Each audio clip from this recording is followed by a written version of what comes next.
지난주에 저는 말씀을 정리하면서 이렇게 맺었던 것을 기억합니다. 하나님의 꿈은 복음이 열방 가운데 전파되고 모든 민족이 복음을 듣고 주님께 돌아오게 하는 그 세일에 우리가 동참하는 것이 하나님의 꿈이라고 이야기했던 것을 기억합니다. 근데 이 이야기는 또 어떻게 해석될 수 있냐면, 우리 대학생 친구들도 있고 많은 성도들이 있지만 이런 질문을 저한테 하고 싶어 할 것 같아요. 뭐냐면, 목사님, 그럼 이미 모든 것들은 결정되어 있고 하나님의 꿈이 열방에 대한 복음이 전파하고 그 일 가운데 우리가 사용되어지는 것들이 꿈으로 결정되어 있다면, 그럼 나는 왜 대학을 가야 되고 지금 학교에서 전공을 이런 것들을 해야 될 필요가 있을까요? 목사님 말대로 복음 들고 열방을 향해 나가 그 복음을 전하면 되지 않을까라는 질문을 저한테 할 수 있을 것 같습니다. 그러나 여러분, 하나님의 위대한 꿈은, 우리 각 사람을 향한 또 계획들은 때로는 정해져 있다고 말할 수 있습니다.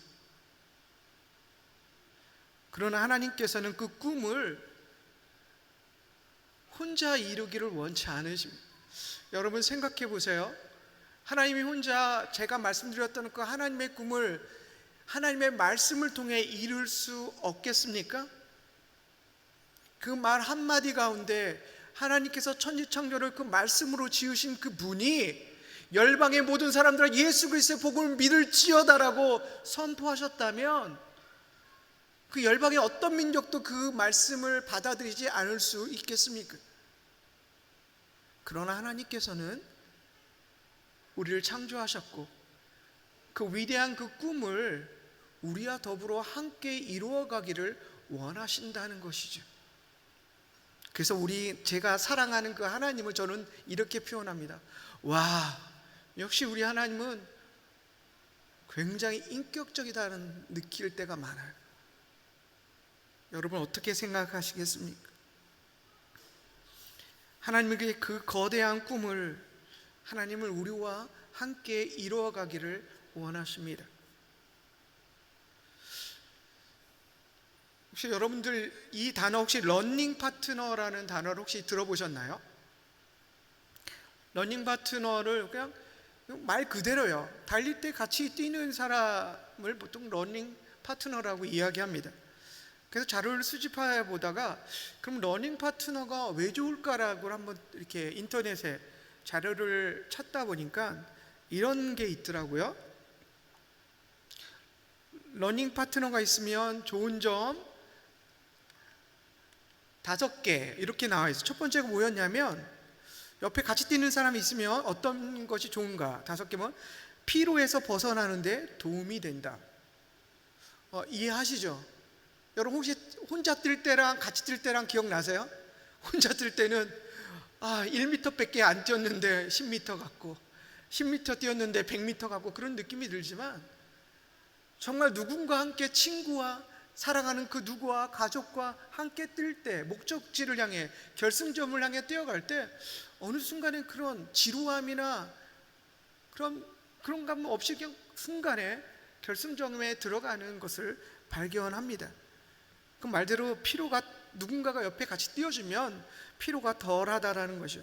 두 번째로 보면 러닝 파트가 있으면 훈련 루틴에 전념하는 데 도움이 된다는 거예요. 이 얘기는 뭡니까? 우리는 계획을 짭니다.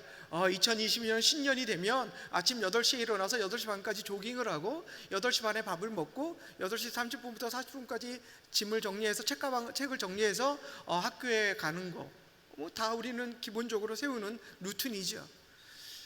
근데 이 모든 것도 만약에 그 사회의 러닝이라는 그 타임 가운데 나랑 누군가가 뛰는 시간을 같이 하고 있다면, 때로는 우리가 혼자 하면은 잘 수 있잖아요. 피곤해, 내일 뛰어야 되겠어, 이건 아니야. 이런 모든 나태함들이, 게으름들이 같이 뛰는 그 동료가 생겼을 때 힘을 받아서 일어나게 되고 같이 뛸 그 동료를 향해 나아가면서 우리가 계획했던 그 루틴들이 제대로 지속될 수 있다는 것이죠. 또 세 번째는 수행 능력에 대한 피드백을 제시한다는 것은 무엇이냐면, 내가 생각하고 내가 가야 하는 그 방향들이, 또 내가 쓰고 있는 러닝 방법들이 제대로 하고 있는지를 서로 평가하면서 또 조언해 주면서 그 방향으로, 올바른 방향으로 나아갈 수 있게 된다는 거예요. 또 네 번째는 뭐냐면, 러닝 파트가 있으면 속도를 유지할 수 있대요. 그럼 동기를 부여해 준대요. 특히 우리가 올림픽 대회 경기처럼 막 치고 빠지는 이 경기가 아니라면, 아름다운 유대관계를 형성하기 위해서 친목을 해서 뛸 때 우리 같이 격려하며, 힘들어? 내가 좀 천천히 뛸게. 그럼 너 같이 내가 도와줄게. 너 뒤에서 천천히 와. 이렇게 가면서 갈 수 있는 동기들을 부여할 수 있다는 거예요. 또 저기는 제가 잘린 것 같은데, 다섯 번째는 문제에 대한 창의적인 해결책과 아이디어를 얻을 수 있대요. 이 이야기는 뭐냐면, 한 사람이 어디를 뛰어가고 조깅을 하다가 산속에서 길을 잃어버렸다고 생각해 보세요. 난감하죠. 조난이 되는 거죠.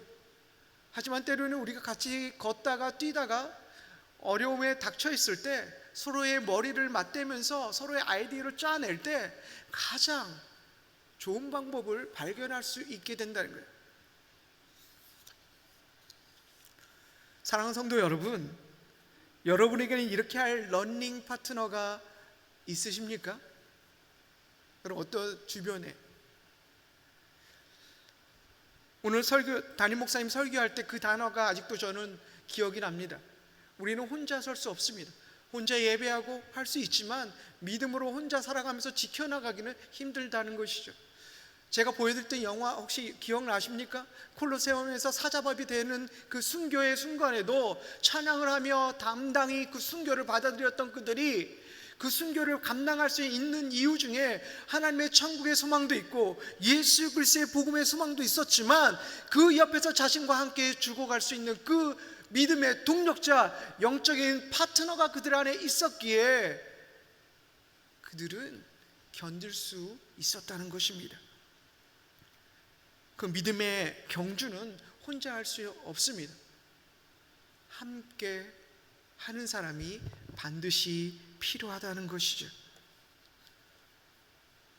그래서 우리에게는 뛸 때는 러닝 파트너가 필요하지만, 우리가 믿음 생활할 때는 영적인 러닝 파트너도 필요하다는 거예요. 혹시 옆 사람을 보십시오. 우리는 왜 형제와 교회 와서 피도 안 섞였는데 형제라고 이야기하고 자매라고 이야기합니까? 우리 그 형제로 자매로 묶어주는 것은 무엇입니까? 바로 영적인 파트너로 묶어주는 것이죠. 그래야지 이 마지막 때에 우리의 믿음을 지킬 수 있는 그 힘이 예수 그리스도의 복음 안에도 나오지만, 바로 옆에 있는 나의 영적인 파트너들을 통해 격려받고 위로받을 때 내가 버틸 수 있게 된다는 것입니다. 저는 성경을 읽다 보면 이 러닝 파트너라는 단어를 성경에서 찾아냈어요. 혹시 여러분 성경 읽다가 혹시 러닝 파트너라는 단어를 성경에서 혹시 발견해 본 적 있으십니까?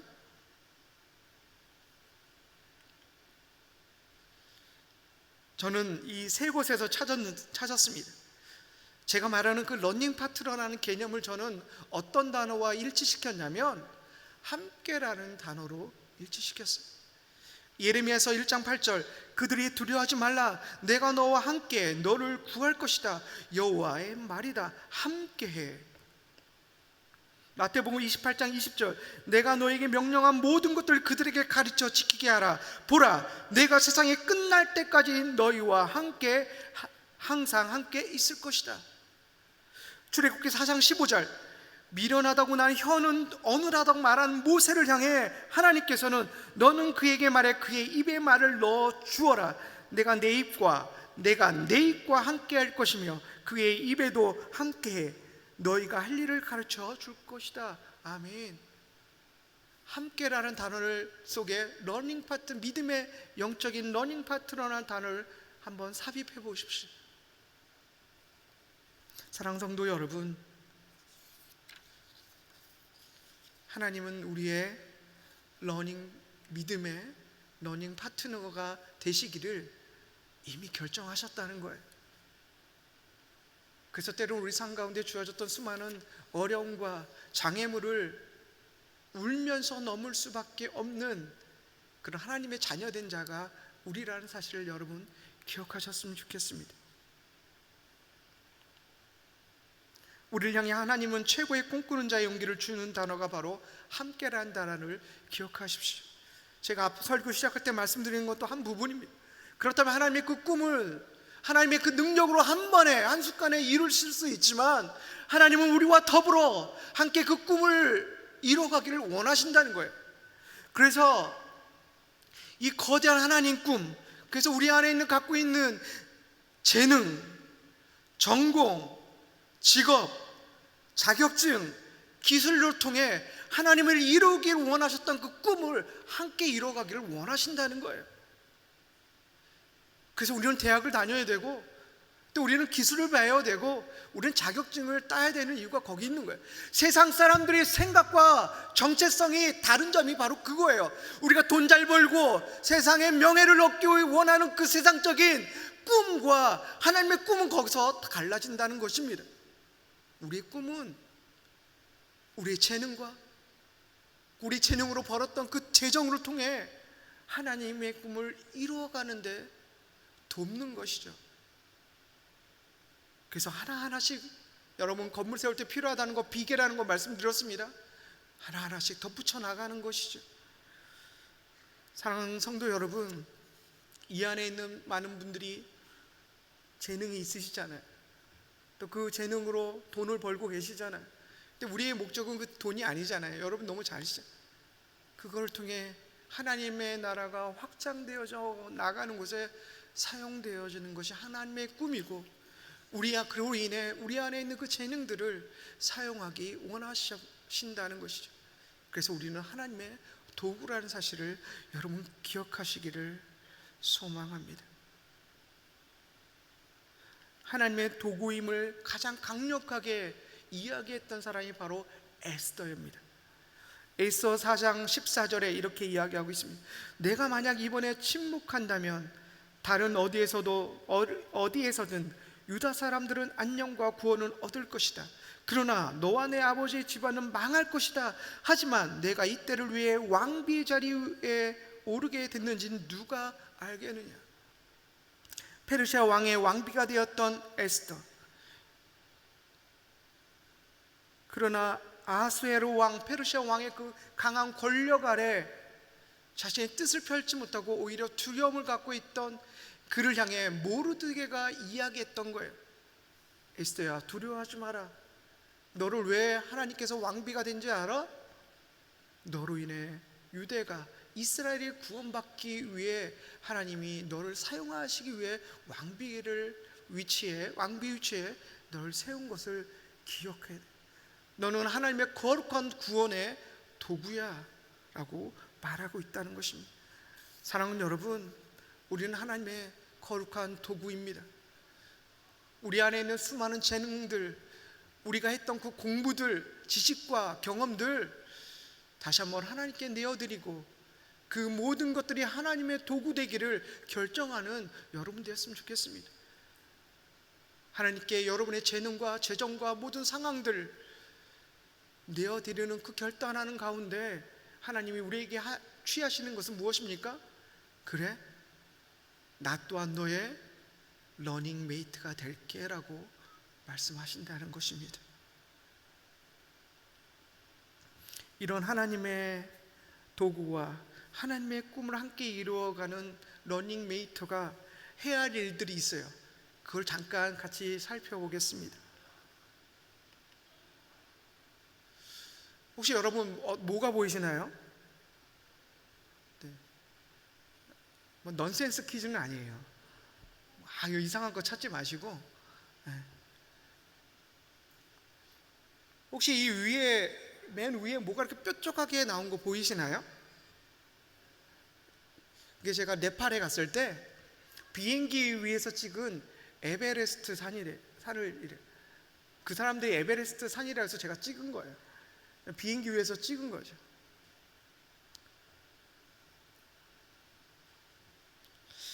근데 에베레스트 산에 올라가는 것, 모든 등산하는 분들, 산악인들의 꿈입니다. 그러나 이 꿈을 위해 훈련과 재정들, 많은 재정들을 투자해야 하고 시간을 들여야 되는 것이죠. 그리고 여러분들은 지금 저와 함께 에베레스트 산을 보셨습니다. 그러나 에베레스트 산을 본 사람과 에베레스트 산에 오른 사람은 같을까요? 같지 않다는 것이죠. 하나님의 꿈을 경험하는 사람으로 하나님의 꿈을 함께 세워가는 그 사람과 그냥 꿈이 있구나라고 생각하는 것에 멈춘 사람은 천지 차이라는 사실을 여러분 기억하셨으면 좋겠습니다. 하나님의 꿈을 이루는 데는 많은 시간들이 필요하죠. 그 시간을 견디지 못하는 거에 따라서 내가 에베레스트 산에 올라갈 수도 있고 그냥 멀찍이서 보는 것으로 나의 인생을 마무리할 수도 있게 된다는 것이죠. 그 결단함은 누구에게 주어지냐면 바로 우리 안에 있다는 것이죠.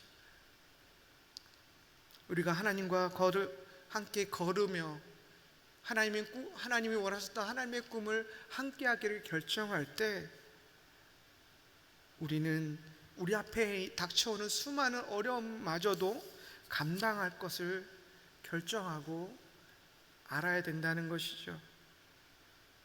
근데 그때 하나님은 우리를 배척하지 않으시고 우리가 생각하지 못했던 그 놀라운 일들로 우리를 보호하시고 지키신다는 거예요. 이 놀라운 꿈을 향해 요셉은 출발하기 시작합니다.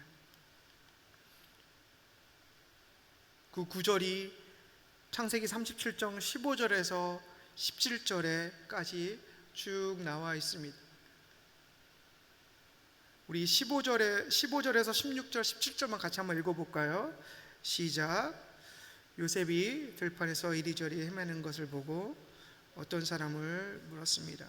내가 누구를 찾고 있느냐? 요셉이 말했습니다. 제 형제들을 찾고 있습니다. 그들이 어디에서 양을 치고 있는지 제게 알려주시겠습니까? 그 사람이 말했습니다.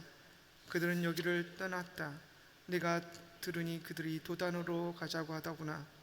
요셉이 자기 형들을 쫓아가 도단에서 형들을 찾았습니다.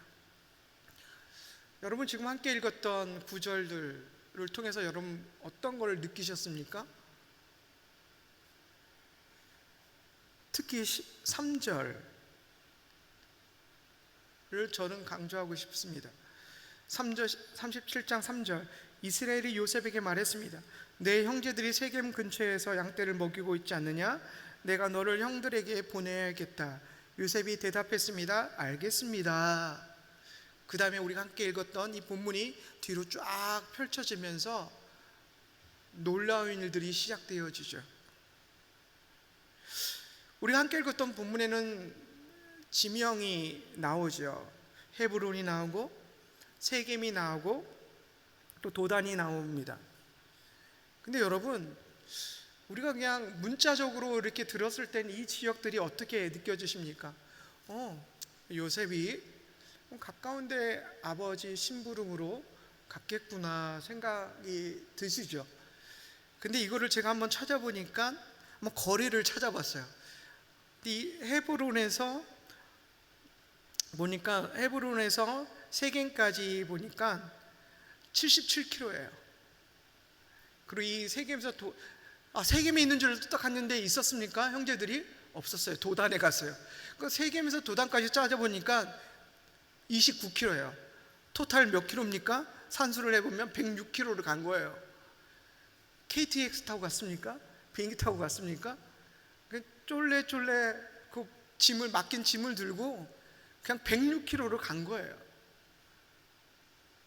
그 형제들은 어떤 형제들이 했어요? 요셉을 향해 매일 미워하는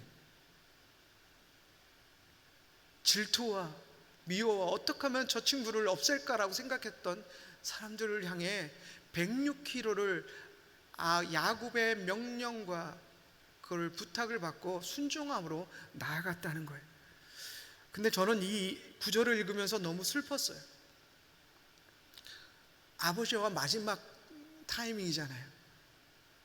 왜냐하면 이 뒤에는 어떤 일들이 펼쳐져요? 요셉의 형제들이 요셉을 팔아버리죠. 근데 아버지와 만나는 시간이 언제입니까? 거의 13년 이후에 만나게 되는 상황을 처하게 된다는 거예요. 근데 요셉은 순종했다는 거예요. 사랑하는 성도 여러분, 우리의 꿈이 하나님과 더불어 러닝메이트 되어 함께 갈 때 정말 우리가 생각도 못하는 일들을 쫙쫙쫙 펴지면 얼마나 좋습니까? 근데 사탄은 그렇게 놔두지 않는다. 세상은 그렇게 놔두지 않는다. 하나님의 꿈이 온전히 이루어지게 놔두지 않는다. 요셉의 꿈이 온전히 이루어지게 놔두지 않는다는 거예요. 수많은 우리를 힘들게 하는 세력과 관계와 사람들을 만나게 될 거고 상황에 처해지게 될 거라는 거예요. 그럼에도 불구하고 요셉이 결정한 것은 무엇입니까?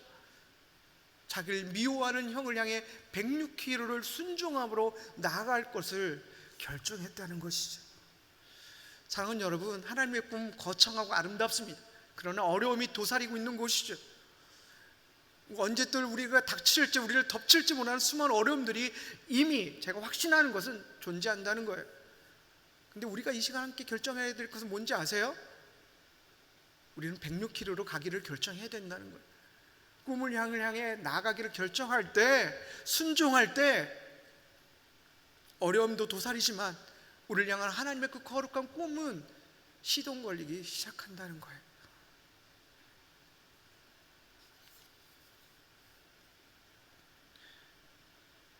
꿈은 시험받는 꿈과 더불어서 고난받는 꿈이 요셉에게 시작되어졌다는 거예요.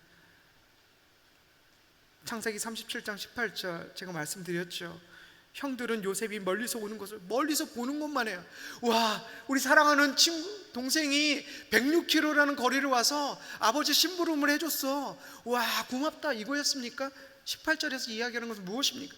형들은 요셉이 멀리서 오는 것을 보고 자기들에게 가까이 다가오기 전에 그를 뭐라고 생각했습니까? 반기려고? 아니죠. 그를 죽이려고 음모를 꾸몄다는. 사랑하는 성도 여러분, 세상은 어떻게 하면 우리가 그 저 십자가에서 멀리 떨어지기를 소망하는 것이죠. 우리의 시선이 하나님께 아니고 예수 그리스도의 십자가를 향하는 것이 아니라 세상을 향해 우리 시선이 집중되어지게 만든다는 것이죠. 우리가 함께 알아야 될 것은 바로 이겁니다. 하나님의 꿈, 또 하나님의 꿈을 우리가 함께 이루어가는 그 순간 우리가 감당해야 할 것은 시험과 고난이라는 사실을 여러분 기억했으면 좋겠습니다. 제가 영상을 하나 보여드릴게요. 혹시 인순이 잘 아시죠? 네. 그래서 뭐 노래를 틀면 또 저작권이 있어서 이분이 2008년에 새에덴교회에서 공연을 하셨어요. 그래서 거위의 꿈 너무 잘 하시잖아요, 여러분. 거위의 꿈을 부르기 전에 멘트를 잠깐 하시는데 한번 들어보겠습니다. 그러면서 바로 시작된 노래가 하면서 거위의 꿈 이렇게 시작되죠. 난 꿈이 있었죠. 버려지고 찢겨 남루하여도 내 가슴 깊숙이 보물과 같이 간직했던 꿈. 혹 때론 누군가가 뜻모를 비웃음을 내 등 뒤에서 흘릴 때도 난 참아야 했죠. 참을 수 있었죠. 그날을 위하면서 계속 노래가 진행되어지죠. 우리가 알고 있었던 가수 인순이만 우리가 알고 있었는데, 저도 설교를 준비하면서 이렇게 인순이에 대해서 하나하나씩 쫓아가다가 혹시 여러분 그 가수 인수님이라고 그래야 되나요? 이분이 혹시 여르신 대안학교 혹시 아시는지 알아요? 이분이 만든 대안학교가 있는데 해밀학교라고 있습니다. 인터넷에 들어가면 있어요. 이 해밀학교의 목적은 무엇이냐면 다문화 가정들을 위해서 다문화 가정의 아이들을 위해서 섬기고 케어하고 공부하기 위해서 나라의 승인까지 받은 학교를 꿈을 꾸면서 열었고, 지금도 잘 운영되어지고 놀라운 은혜가 넘치는 학교로 바뀌었습니다. 그래서 이 학교 딱 들어보니까 이사장이에요, 이분이. 근데 이사장인데, 그래서 이사장의 인사말로 제가 클릭해서 딱 들어갔는데 이런 문구가, 저는 안녕하십니까 여러분, 저희 학교를 방문해 주셔서 너무 감사합니다, 여러분 많이 지원해 주시고 여러분 도와주십시오, 이렇게 문구가, 저는 보통 인사말에 이렇잖아요. 그래서 그걸 줄 알고 딱 했는데 전 놀란 인사말을 발견했습니다. 그 인사말은 뭐였는지 이거였습니다. 첫 번째, 가난했습니다. 그래서 먹고 살기 위해 흔들리지 않고 노래를 부를 수 있었습니다. 못 배웠습니다. 그래서 책과 사람들을 통해 끊임없이 배울 수 있었습니다. 달랐습니다. 혼혈이었잖아요. 그래서 치열한 경쟁 사회에서 살아남을 수 있었습니다. 어제의 결핍이 오늘의 나를 있게 한 것입니다.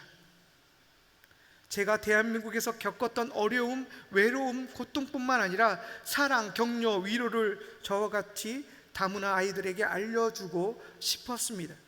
제가 자랑스러운 한국 사람으로 살 수 있었던 것처럼 다문화 아이들이 자랑스러운 한국 사람으로 살아갈 수 있도록 힘을 쓸 것입니다라고 고백했다는 것이죠. 사랑하는 여러분, 제가 설명 안 드렸고 인순이 가수님이 얼마나 보여주는 외형적인 것들, 수많은 것들, 옛날에 한 간증도 기억납니다. 딸이 태어났는데 딸이 태어나자마자 제일 먼저 쳐다보는 것이 뭐라는 줄 아십니까? 머리가 곱슬인지 아닌지 봤다는 거예요, 그 아이가. 그럼에도 불구하고 그 꿈을, 사회적인 열악한 환경에도 그 꿈을 포기하지 않고 나아갔다는 것입니다. 사랑하는 여러분, 기억하십시오. 하나님의 꿈은 거대하고 위대합니다. 그리고 우리는 하나님의 꿈을 이뤄가는 도구가 될 것입니다. 그러나 우리가 또 알아야 될 것은 그 꿈 가운데, 하나님은 그 꿈 가운데 함께 이뤄갈 때 우리에게 어려움이 있다는 사실. 근데 그 어려움을 이길 때 놀라운 은혜와 축복이 있다는 사실을 우리는 인순이 그 가수의 간증을 통해서 우리가 함께 그 은혜를 누렸으면 좋겠습니다. 또한 꿈은 여러분 선포되어져야 돼요. 이사야서 43장 19절에도 고백하고, 보라 내가 새 일을 하고 있다, 이제 막 솟아나고 있는데 내가 너희를 느끼지 못하냐, 내가 광야에 길을 내고 사막에 강을 만들고 있다라고 고백하고 있습니다. 꿈은 선포되어져야 되는 거예요. 입에서 우물가고 생각을 하면 그런 망상만 되는 거예요.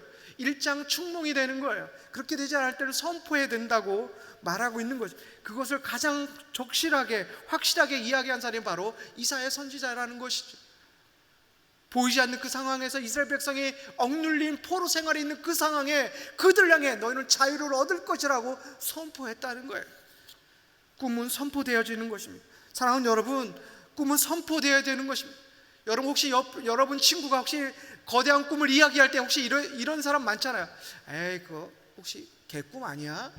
꿈꿀 때 옆에 개가 지나가지 않았니? 여러분, 그 친구는 그렇게 받아들여도 하나님은 그렇게 받아들이지 않는다. 우리의 말에는 힘이 있습니다. 우리의 생각은 힘이 있다는 거예요. 제가 또 영상 하나 보여드릴게요. 어떤 게 달랐습니까?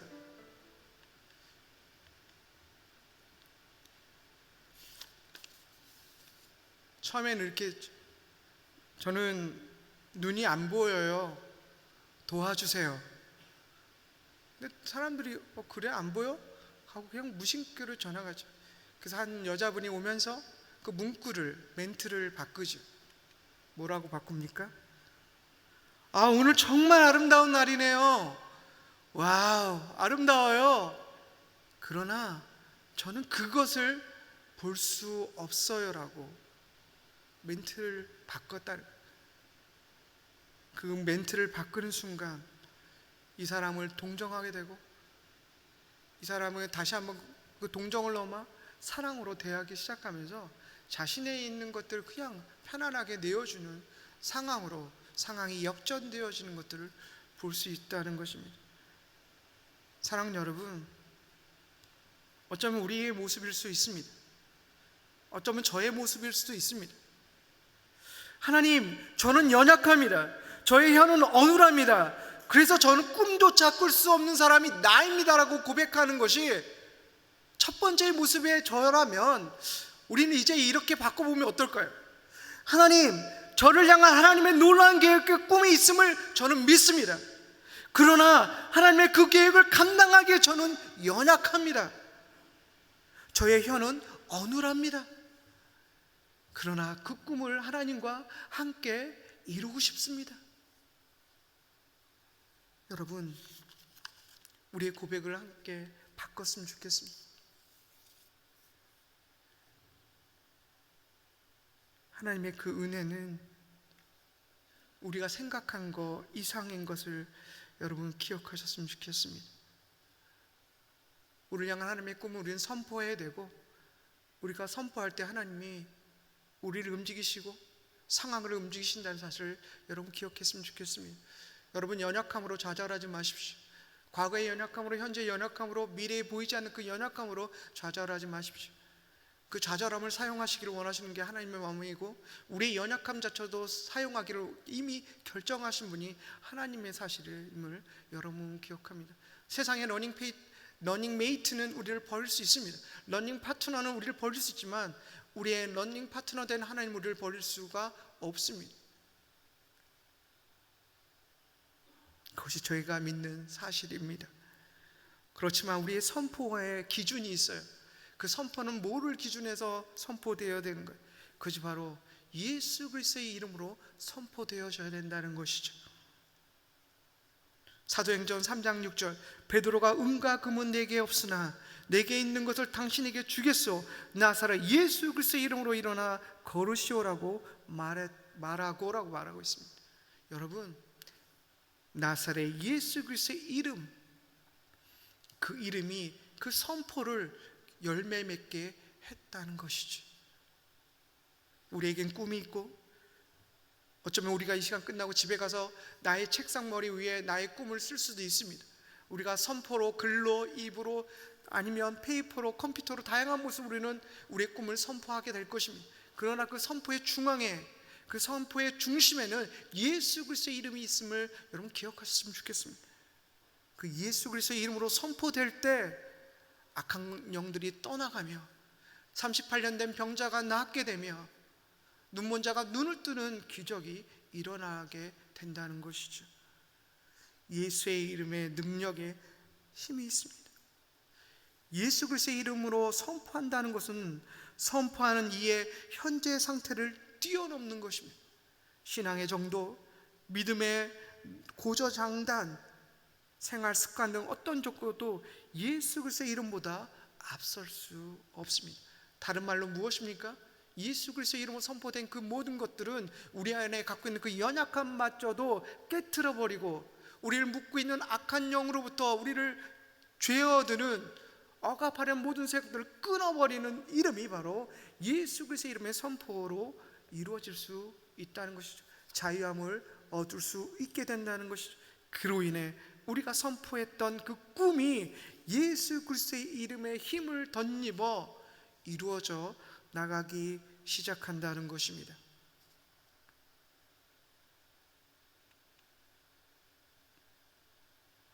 그런데 오늘 함께 읽었던 마지막 구절에서 우리는 때로는 희망보다 절망을 느끼는 구절이죠. 우리 18절부터 20절 함께 읽겠습니다. 시작. 형들은 요셉이 멀리서 오는 것을 보고 자기들에게 가까이 다가오기 전에 그를 죽이려고 음모를 꾸몄습니다. 그들이 서로를 의논했습니다. 저기 꿈쟁이가 온다. 자, 우리가 그를 죽여 이 구덩이들 가운데 하나에 쳐넣고 맹수가 그를 삼켜버렸다고 하자. 그의 꿈이 어떻게 되나 어디 한번 보자. 사랑하는 여러분, 여러분이 이 글을 읽고 절망을 느꼈었습니까? 하나님 어떤 이 상황을 통해 하나님 어떻게 역전시키실지에 대해서 기대하셨습니까? 사랑하는 여러분, 예수 그리스도가 십자가에 죽는 순간 세상은 그 모습을 보고 예수 그리스도는 실패했다고 이야기했습니다. 죽었기 때문에 승리했던 그 놀라운 진리를 세상은 사람들이 인정하지 않으려고 했다는 것이죠. 이렇게 웅덩이에 빠져서 죽는 요셉을 볼 때 요셉의 꿈은 끝났다고, 꿈꾸는 자의 그 꿈은 끝났다고 그들은 이야기하는 그 순간 하나님께서는 역전시키셨다는 것입니다. 세상의 우리의 시선을 뺏기지 않으셨으면 좋겠습니다. 예수 그리스도가 죽었기에 우리는 진정한 승리를 얻을 수 있었습니다. 근데 세상은 그것이 끝이라고, 패배라고 이야기합니다. 그렇지 않다는 것이죠. 요셉의 13년의 그 유랑생활 동안, 노예로 끌려가는 그 모든 생활 동안 세상 사람들은 실패와 좌절과 역경이고 회복될 수 없는 상황이라고 이야기하지만 하나님은 그렇게 보지 않으셨다는 것이죠. 하나님의 꿈을 이루기 위한 거쳐가야 할 연단의 시간으로 사용하시며 그 상황을 통해 그 상황을 신뢰하며 그 구절 한 구절 한 구절을 읽어갈 때 드디어 13년 후에 이집트의 총리가 되어지는 그를 통해 이스라엘 백성 아버지와 그 형들을 구해내는 놀라운 일들을 이루신다는 것입니다. 다른 말로 무엇입니까? 하나님의 꿈은 반드시 이루어진다는 것입니다.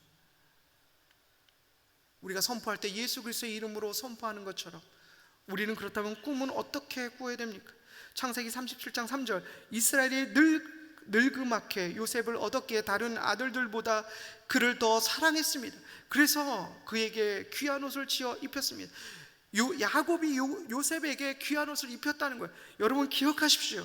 오늘은 하나님의 꿈을 이루기 위한 러닝 파트너와 도구인데 우리의 꿈을 어떻게 꾸어야 되냐면 우리가 먼저 생각할 꿈의 방향을 재설정해야 된다는 것입니다. 혹시 여러분 함께 읽었던 구절처럼 혹시 채색 옷, 귀한 옷을 소망하며 우리가 꿈을 꾸고 있습니까? 근데 우리의 꿈은, 하나님의 꿈은 채색 옷에 있지 않다는 거예요. 귀한 옷에 있지 않다는 거예요. 그 채색 옷 이상의 꿈이 하나님께 있다는 사실을 기억했으면 좋겠습니다. 그래서 우리의 생각으로 꿈꾸는 것이 아니라 우리의 경험과 생각으로 하나님의 꿈을 선포하는 것이 아니라 하나님의 마음으로 꿈을 갖고 예수 그리스도의 이름으로 선포함을 통해 우리를 향한 하나님의 꿈을 하나님과 더불어 이루어가는 우리 되었으면 좋겠습니다. 사랑하는 성도 여러분, 하나님은 우리를 통해 놀랍고도 흥미진진한 꿈을 꾸실 겁니다. 이미 꾸고 계실 겁니다. 우리는 꿈꾸는 자로 살아가게 될 것이에요. 왜냐하면 우리는 그렇게 창조되어졌기 때문이죠. 하나님과의 꿈을 하나님과 함께 꾸는 그 꿈을 맛본 사람들은 그 꿈에 중독돼서 과거를 돌아볼 그 여지가 없는 거예요. 여유가 없는 거예요. 하나님께서 나의 삶 가운데 역사하셨던 그 일들을 바라볼 때 과거를 돌아볼 여유가 없게 된다는 것이, 이제 우리 함께 하나님과 함께 세상을 변화시키고 또 세상을 구원할 위대한 꿈을 꾸기를 우리 함께 결정해야 된다는 것입니다. 그러나 우리를 하나님의 꿈을 향해 나아가는 것을 가만두지 않는다고 말씀드렸잖아요. 하나님과 함께 꿈꾸는 사람은 그 불편함과 고난과 장애물을 견딜 준비를 하고 있다는 거예요. 그래서 저는 이 단어를 쓰고 싶어요. 영적 맷집을 키워야 할 시간이다. 위드 코로나 시간, 영적 맷집을 키울 시간. 맷집이 무엇입니까? 맞아도 쓰러지지 않는 걸 우리는 보통 맷집이라고. 하나님 꿈을 이루어가기 위해서 사탄은 우리를 매일 때릴 거예요. 그 때림에 대해서 우리가 이겨낼 수 있는 건 영적 맷집이에요. 그럼 그 영적인 맷집을 어떻게 키워나갑니까? 예배밖에 없어요. 기도밖에 없어요. 찬양밖에 없어요. 다른 게 있습니까?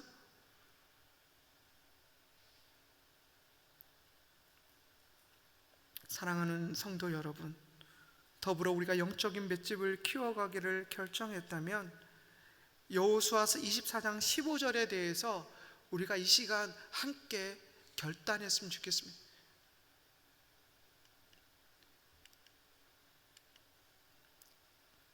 꿈꾸는 자의 강령, 우리 함께 읽어볼까요? 시작. 그러나 만약 너희 마음에 여호와를 섬기는 일이 내키지 않으면 그때는 너희 스스로 누구를 섬길 것인지, 너희 조상들이 강 건너에서 섬겼던 신들인지, 지금 너희가 살고 있는 이 땅의 아모리 사람들의 신들이든 오늘 선택하라. 나는 내 집은 여호와를 섬길 것이다. 우리 자신이나 다른 신을 섬기지 마십시오. 그것은 하나님 원하는 꿈이 아닙니다. 우리가 섬겨야 될 것은 오직 하나님이고, 우리 시선이 하나님께 집중되어지며 하나님만이 우리의 믿음의 러닝 파트너로 결정할 때 어느 순간 그 고통의 시간은 지나가게 되고 우리의 장애물은 무너지게 되고 하나님이 우리를 통해 세워가기 원하셨던 그 하나님의 그 꿈의 그 상황 가운데 우리가 서 있는 것을 여러분은 발견하게 되실 것입니다. 사랑하는 여러분, 하나님의 사랑으로 꿈꾸십시오. 그리고 하나님 여러분을 향한 그 꿈들을 선포하십시오. 그 선포에 예수 그리스도의 그 이름으로 선포하심을 통해 여러분 한 사람을 향한 그 하나님의 꿈이 이루어지기를 소망합니다. 더 나아가 이 마지막 세대 우리가 더 깊게 예배하고 더 깊게 기도하고 그리고 열방향에 복음 들고 나감으로 인해 하나님의 꿈을 함께 이루어가는 우리 되기를 소망합니다. 함께 기도하겠습니다.